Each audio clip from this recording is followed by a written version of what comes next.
अस्सलामुअलैकुम। उम्मीद करता हूँ तमाम लोग खैरियत से होंगे और दिसंबर का पहला दिन बड़ा अच्छा गुजरा मार्केट का और करीबन 1384 पॉइंट हमने इंडेक्स को उठता हुआ से देखा है आज के दिन में। और आखिरी वक्त के अंदर ज़रा ऑयल सेक्टर जो है उसने कुछ अच्छे पॉइंट्स ऐड किए जिसकी वजह से हमने देखा कि थोड़ा सा मार्केट प्लस साइड पे ट्रेड करती रही। अदरवाइज जो बाकी दिन जो शुरुआती दिन गुजरा है हमारा, वो समझ लीजिए कि बड़ा साइडवेज के अंदर बड़ा स्लो स्लो बड़ी रेंगती हुई सी मार्केट निकली है। और वॉल्यूम्स वगैरह भी इतने खास नहीं थे, लेकिन उसकी वजह बहुत इंपॉर्टेंट है। जिस तरह की मार्केट चली है वो बहुत इंपॉर्टेंट था कि मार्केट उसी तरह चले। उसकी मैं पोजीशन जो है वो इंशाल्लाह आपको टेक्निकल चार्ट्स पे दिखाता हूँ तो बेहतर तरीके से समझ आएगा कि क्यों ज़रूरी है मार्केट का फिलहाल इस तरीके से चलना। बहरहाल ये 1384 पॉइंट इस वक्त इंडेक्स प्लस साइड पे बंद हुआ है आज का दिन हमारा, और 166 का एक तरीके से समझ लीजिए कि सपोर्ट एरिया भी टेस्ट हो गया। 168 200 का हाई भी लग गया। और सबसे ज़्यादा जो पॉइंट्स ऐड किए हैं जी हब पावर ने ऐड किए हैं। कल सोहेल साहब ने भी आपको बताया था। इसके अलावा पिछले दंगल के एपिसोड में मैंने आपको हब पावर के रिलेटेड जो है वो पूरी कॉल भी दी थी, तो अलहमदिल्ला उसके भी टारगेट सेट हुए। फिर ओजीडीसी है, लकी सीमेंट है, इसके अलावा माड़ी भी ज़रा कुछ वापस आया तो लोगों के कुछ पैसे यहाँ पे रिवर्स होंगे। इसके अलावा एमसीबी, पीटीसी, पीपीएल, टीआरजी, तो ये कुछ स्टॉक्स हैं जो चलते रहे। और सेक्टर वाइज पोजीशन के अंदर ऑयल एंड गैस एक्सप्लोरेशन के सबसे ज़्यादा पॉइंट्स हैं। इसके अलावा पावर जनरेशन, फिर सीमेंट, फिर टेक्नोलॉजी। तो ये सूरत हाल रही। बेसिकली नज़र यही आ रहा है कि जो बड़े सेक्टर्स हैं वो अभी भी मार्केट को लीड करते हुए चल रहे हैं। अच्छा, फिलहाल के लिए अगर अब मार्केट के चैनल देखें या मार्केट का रुख देखें ना बेसिकली, तो यहाँ से लेके यहाँ तक जो मार्केट बढ़ी है, तो इसके अंदर अगर हम देखें तो मार्केट का जो रुख है बेसिकली वो ज़रा एंगल जो है वो बिल्कुल सीधा था रॉकेट की तरह। तो जब वो बिल्कुल सीधा रॉकेट की तरह एंगल होता है ना मार्केट का, तो क्या होता है कि वो जिस स्पीड से जाती है उसी स्पीड से वापस आ जाती है। जैसे यहाँ पर अगर हम देखें तो ये बिल्कुल सीधी गई, उसी स्पीड से नीचे आ गई, फिर सीधी गई, फिर उसी स्पीड से नीचे आ गई, फिर यहाँ पे सीधी गई, फिर नीचे आ गई, फिर सीधी गई, फिर नीचे आ गई। लेकिन जब मार्केट इस रुख पे चलती है ना, जैसे आज अगर हम देखें तो एंगल थोड़ा सा कह सकते हैं कि नीचे नीचे की तरफ डाइवर्टेड है, और बिल्कुल एक वो एंगल है कि जहां पर तेजी प्रॉपर बनती हुई सी नजर आती है। मतलब इस एंगल पे मार्केट के अंदर तेजी बनती है और इंडेक्स अपने लेवल्स को सस्टेन करता हुआ चलता है। मैं पीछे से आपको दिखा भी देता हूँ। ये देखें, ये है, ये एंगल है बिल्कुल बिल्कुल तिरछा एंगल, या ये कह लीजिए कि बिल्कुल तिरछा एंगल। तो इसके अंदर दिन थोड़े से लगते हैं, कैंडल्स थोड़ी सी ज़्यादा बनती हैं, लेकिन जो एक रैली है, जो मोमेंटम है, वो बंधा हुआ रहता है। अदरवाइज क्या होता है कि जब सीधी खड़ी हुई मार्केट इस तरह की जब मार्केट चल रही होती है बिल्कुल सीधी वन साइड पॉइंट्स बढ़ते रहते हैं सिर्फ, तो उसके अंदर थोड़ी सी प्रॉब्लम हो जाती है। तो हम अगर यहाँ पे देखें तो जुम्मे के दिन से लेके अभी तक की जो पोजीशन है उसके अंदर अगर हम देखें तो मार्केट ने पहले सही तरीके से अपने आप को साइडवेज में रखा और उसके बाद फिर आहिस्ता आहिस्ता ऊपर की तरफ ट्रेड करती रही। अभी जो चैनल बन रहा है उसके बिल्कुल एग्जैक्ट टॉप की तरफ ट्रेड कर रही है, और अगर नीचे आएगी भी तो सबसे पहला सपोर्ट एरिया 167 200 300 का है। उसके बाद फिर आगे जाएगी तो फिर 168 600 है, फिर अगर नीचे आए तो 167 700 है, फिर आगे जाए तो 169 है। तो इसी तरीके से अब आहिस्ता आहिस्ता जो है वो इंडेक्स अपने इस लेवल पे चलता रहेगा। तो अब जो पोजीशन है ज़ाहिर इंडेक्स पे ज़्यादा निर्भर करती है। पहले हम आपको बता रहे थे कि इंडेक्स पे नहीं, स्टॉक्स पे ध्यान दें, स्टॉक्स पे ध्यान दें, स्टॉक्स पे ध्यान दें। अलबत्ता अभी भी वो स्टॉक्स पे ही ध्यान देने वाली बात है, क्योंकि बहुत सारे स्टॉक्स तो उस तरीके से चले ही नहीं है। स्टॉक्स अभी भी अपनी रेंज में मौजूद हैं। लेकिन बात यह है कि अगर इंडेक्स यहाँ से वापस आया तो बड़ी स्पीड से मार्केट भी नीचे चले जाएगी। और अगर मतलब मार्केट से मुराद है कि बाकी तमाम सेक्टर्स, तमाम स्टॉक्स। और इसके अलावा यह है कि अगर यहाँ से ऊपर चले गया, और ये जो एरिया है बेसिकली सबसे पहले तो ये 168 300 500, और फिर उसके बाद 169 900, बेसिकली 170,000, ये अगर तोड़ा तो बड़ी स्पीड से मार्केट बढ़ेगी। मतलब कि जो एक कहते हैं ना कि वो एक ब्रेकआउट के वॉल्यूम जो है वो मार्केट में बड़ी स्पीड से अक्रॉस द बोर्ड हमें नजर आएंगे। तो अब दोनों तरफ की चीज़ें जो है वो इंडेक्स पे डिपेंड करती हैं, इंडेक्स पे ही डिपेंड करती हैं। ठीक है, तो इस चीज़ को ध्यान में रखिएगा। इंडेक्स को आपने बड़े तरीके से देखना है। इंडेक्स के जो लेवल्स हैं वो बड़ा जो है वो इस वक्त मायने खेज रहेंगे। अदरवाइज जो है वो आपका प्रॉफिट और नुकसान भी ज़्यादा हो सकता है। ठीक है, तो इसलिए अपनी क्वांटिटी को तो कंट्रोल में रखना है, स्टॉक्स की तरफ बिल्कुल ध्यान रखना है, लेकिन साथ साथ इंडेक्स को भी देखना है कि वो किस तरीके से परफॉर्म कर रहा है। अगर इंडेक्स लूज होता हुआ नजर आया तो आपने पोजीशंस को हल्का कर देना है, लेकिन अगर ऊपर की तरफ जाता हुआ और 170 क्रॉस करता हुआ नजर आया तो आप खुद समझदार हैं कि पोजीशंस फिर आपने किस किस तरीके से बढ़ानी है। और खास तौर पे स्विचिंग स्वैपिंग का मौका है, जो ट्रेडर हजरात को up and down buying selling का मौका मिलता है, वो बड़ा तेज होता है इस तरह की मार्केट में। तो उसी के लिए जी हमारा ग्रुप बना हुआ है बेस्ड ऑन T+1 सेटअप, यानी कि टोटली शरिया कंप्लाइंट।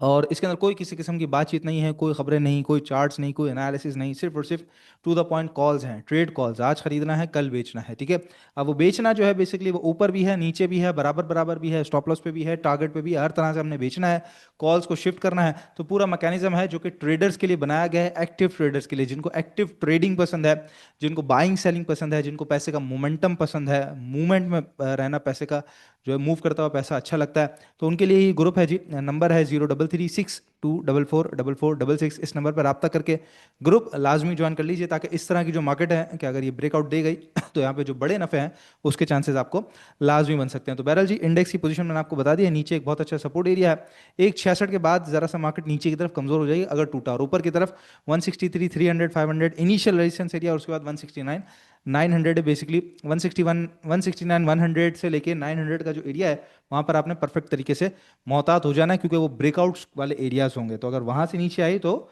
एक डिप अच्छी आ सकती है, लेकिन अगर वहाँ क्रॉस कर दिया तो आप तो ऊपर भी चढ़ सकते हैं ना, अगर पैसा खाली हुआ। ठीक है, तो बस तरीके से काम करना है, इंडेक्स के लेवल्स को देख देख कर। खबरों की जहाँ तक बात रही जी, 4 दिसंबर को एनएफसी की मीटिंग है, इसके बारे में दंगल में भी आपसे बात कर रहे थे, पहले भी मैंने आपको बताया इस खबर के बारे में। तो औरंगजेब साहब तो काफ़ी ऑप्टिमिस्टिक नजर आते हैं। अब देखना यह है कि ये मीटिंग दोबारा पोस्टपोन ना हो जाए, क्योंकि ये मीटिंग जो है बेसिकली ब्रेक और ब्रेक वाले सिचुएशन यहाँ पे पैदा करेगी।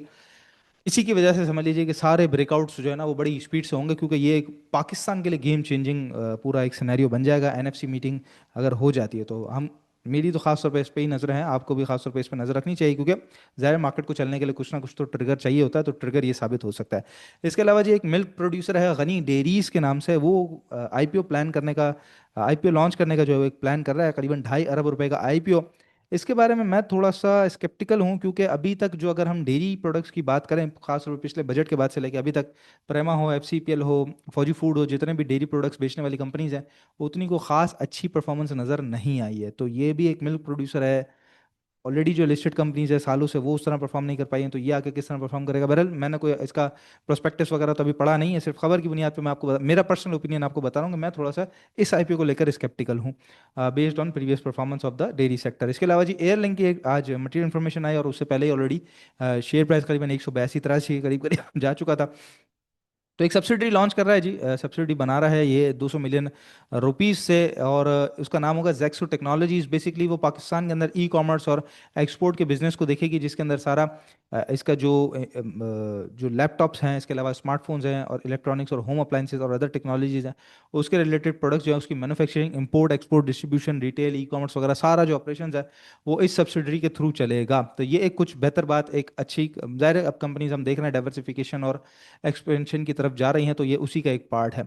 इसके अलावा लकी सीमेंट भी जी अब एक्सपेंशन की तरफ जा रहा है, और डीसीआर प्रोडक्शंस यानी कि जो इसकी एक कंपनी है डेमोक्रेटिक रिपब्लिक ऑफ कॉन्गो के अंदर जो जॉइंट वेंचर इसका है, वहां पर इसको अप्रूवल मिल चुका है, और अब वहां पर ये मेजर एक्सपेंशन की तरफ बढ़ रहा है, क्योंकि अफ्रीकन नेशन के अंदर कंस्ट्रक्शन की जो डिमांड है वो बहुत ज़्यादा है। तो ज़ाहिर है उस डिमांड को मीट करने के लिए सप्लाई भी उसी तरीके से हो, तो उसकी वजह से अब ये एक्सपेंशन की तरफ बढ़ रहा है। तो ये लकी सीमेंट के लिए काफ़ी ज़्यादा बेहतर खबर है, और ऑलरेडी अब ये ब्रेकआउट के ऊपर भी चल रहा है। इसके अलावा जी इन्फ्लेशन नंबर आए हैं 6.10 के करीब करीब, तो ठीक ही है कोई बहुत बड़ी हुई इन्फ्लेशन भी अगर हम कहें तो नहीं है। पिछले महीने 6.20 थी, आज 6.10 है।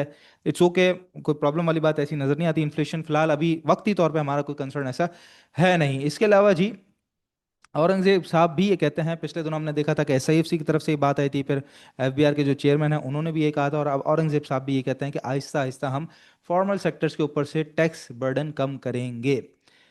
कम तो करेंगे, बढ़ाएंगे कहाँ, ये सारा का सारा सिलसिला है। दोबारा अगर सैलरीड पर्सन पे बढ़ाया, बाकी सारे वही जो जिधर ऑलरेडी टैक्स एरियाज हैं वहीं पे बढ़ाया, नए टैक्सेस नहीं लगाए, नए जो सेक्टर्स हैं वहाँ पे टैक्सेस नहीं लगाया, तो खैर सारी ये बात है। टैक्स हटाएंगे तो सही, लगाएंगे कहाँ पे वो सारी देखने वाली बात होगी। तो खैर ये अभी फिलहाल बात कंटिन्यूड है एक तरीके से। तो अब ये ज़ाहिर अगले बजट जब तक नहीं आ जाता तब तक इस तरह की बातें हम देखेंगे कि मार्केट के अंदर टहलती रहेंगी। तो बहरहाल जी ये सारी सारी सिचुएशन है जो आपको बता दी गई है।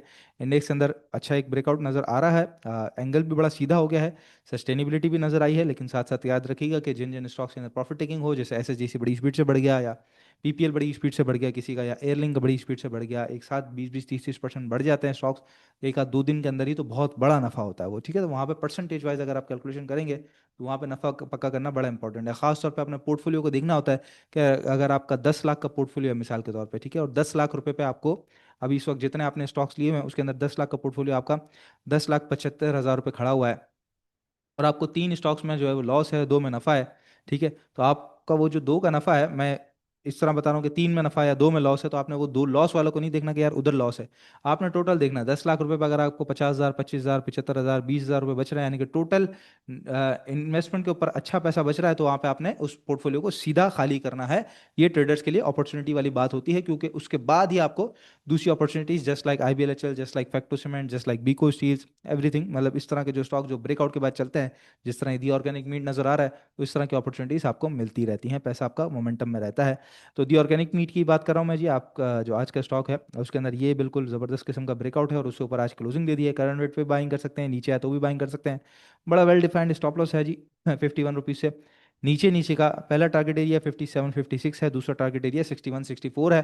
लॉन्ग टारगेट्स हैं, अच्छे टारगेट्स हैं, और छोटा सा स्टॉप लॉस है। करंट रेट भी बाइंग करेंगे, नीचे भी बाइंग करेंगे, कोई ऐसी प्रॉब्लम नजर नहीं आ रही। वॉल्यूम्स भी थोड़े से ग्रेजुअली इसके अंदर बढ़ते हुए से नजर आ रहे हैं दी ऑर्गेनिक मीट के अंदर। इसके अलावा जी दूसरा स्टॉक है हमारे पास बीको स्टील। और इसके बारे में कल गेम ऑफ स्टॉक में सुहेल साहब से भी मैंने पूछा था, और आज अगर हम देख लें तो ये स्प्लिट के बाद वाली ही सिर्फ सिचुएशन मैं आपको दिखा देता हूँ डेली चार्ट्स के ऊपर। तो स्प्लिट के बाद वाली जो सिचुएशन है उसके अंदर ये जो यहाँ हाई लगाने के बाद गिर रहा था, अब इसने इस रेट को तोड़ा है और बड़ा तगड़े तरीके से तोड़ा है, जहाँ पर अच्छे वॉल्यूम्स के साथ आज ये वापस आया है, ठीक है। और आज 58 पैसे प्लस बंद हुआ है। तो थोड़ा सा एक इनिशियल रेजिस्टेंस एरिया 7 रुपये 30 पैसे पे है, वो क्रॉस करके खड़ा हो जाता है तो मैं समझता हूँ बाइंग कर लेनी चाहिए।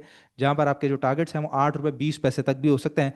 पहला टारगेट एरिया 7.75 का है, दूसरा 8.20 तक के 8.25 तक के टारगेट के लिए आप इसको कंटिन्यू लेके चल सकते हैं। बाकी जिसको नहीं समझ आता, जिसको लेवल्स खुद देखने नहीं आते और सिर्फ सामने से लेवल्स चाहिए और उसके ऊपर सिर्फ परफेक्ट किस्म की ट्रेड करनी है, जो कि बेसिकली बेचना जानता हो या ऊपर या नीचे, तो उन्होंने सिर्फ और सिर्फ ग्रुप हमारा ज्वाइन करना है। नंबर है 0336 2444466। अपना बहुत ख्याल रखिएगा जी, इंशाल्लाह नेक्स्ट वीडियो में आप लोगों से मुलाकात होती है। अल्लाह हाफिज़।